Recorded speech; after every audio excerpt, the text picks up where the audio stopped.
All right, so step two. In 20,000 hours of sales, this is, again, breaking this down to the elements of what's going to get you a deal. This is probably the most important step. So in step two, it's all about qualifying. And I spent $5,000 on a weekend of training, and this was the number one thing I pulled out. And the moment I started doing this step, and I did this step correctly, my sales shot up to 300%. And here's how you qualify. There's a lot of qualifying questions out there that you can ask, and there's a lot of different qualifying questions that sales organizations will cause you to ask. Things like, can you afford $100 a month? Do you need insurance today?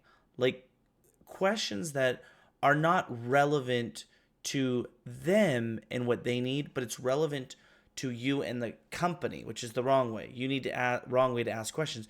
You always need to be asking questions that are relevant to them so you can find a product for them. Where a lot of companies are asking questions that are relevant to their company, questions that they care about because they want to know, is the person in front of me a client or a prospective, right? When I'm sitting down with someone, I've already made a decision that that person is worth my time. I don't care about trying to see if it's a prospect for the company. I should already know that for my business. Okay. So when you're sitting down with someone, if you master this step of qualifying, everything, the dominoes fall into place. Like everything just falls into place. If you ever seen like the domino effect, and then you watch the bricks go backwards when you set them right. I don't know if you've ever seen that online, where the bricks fall, and then all of a sudden the last one falls, and then the rest of the bricks go backwards, falling into place, goes all the way back. So that's the effect that qualifying has. And this is how you do it. One, it's about questioning, and it's about questions that are interested. Number two, in them. And you break the questions up into two separate categories. And here's the two categories: needs-based questions and behavior-based questions. Now, what do I mean by that?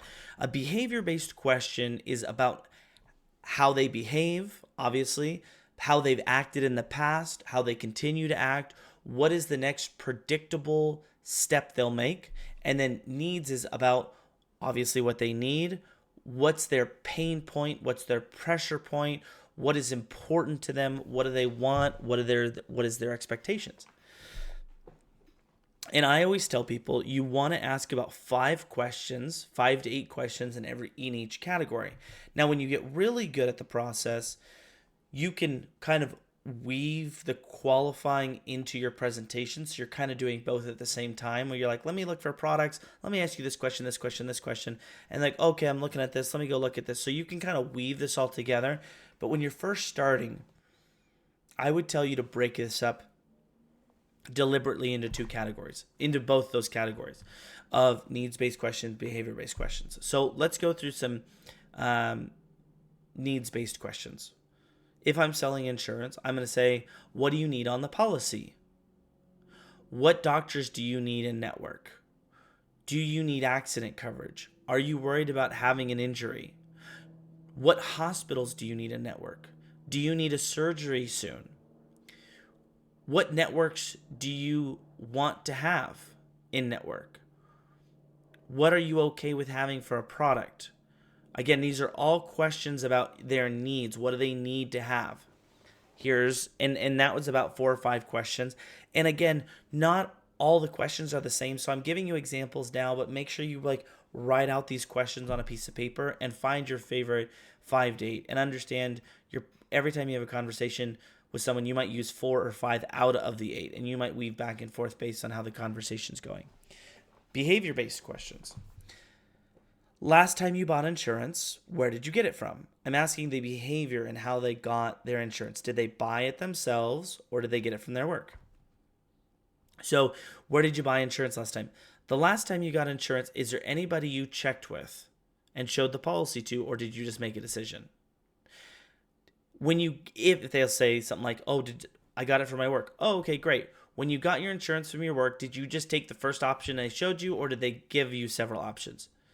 I want to understand what is the behavior in what they make. Hey, last time you got insurance, did you just find something you liked and you picked it up? Or did you mull it over for 2 weeks and think about all the different ways to have insurance coverage, all the supplements? No, I just found something I liked and I picked it and I went with it and I had it start the next day. Okay, so I know someone doesn't need to necessarily think about it.